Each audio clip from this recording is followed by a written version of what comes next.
शासकीय लोकोपयोगी योजनेतून संपूर्ण जिल्ह्यात अनेक कामाला झपाट्याने सुरुवात करण्यात आली असली तरी अनेक ठिकाणी होत असलेली कामे धातूरमातूर पद्धतीने होत असल्याचा नागरिकांचा आरोप होताना दिसत आहे।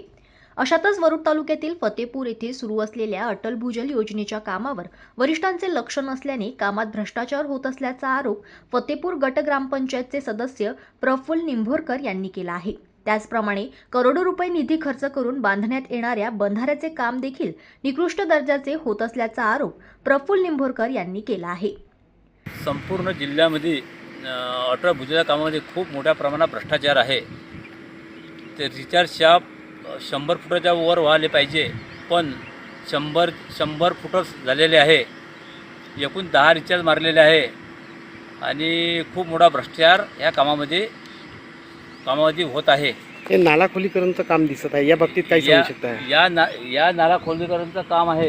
या नाला खोलीकरण 2 वर्ष अगोदर नाला खोलीकरण झालं होता जलसंधारणामधून, पण आता 1 करोड 20 लाख रुपयाचा बंधारा आहे। या नाला 2 मीटर खोलीकरण 2 मीटरचं खोलीकरण आहे, पण ठेकेदारानं 1 फुटच खोलीकरण केलेलं आहे।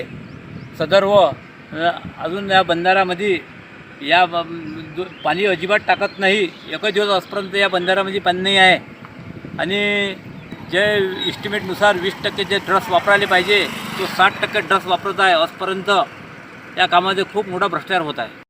जनमत लाईव्ह न्यूजसाठी सोमेश्वर शहाणे यांची रिपोर्ट।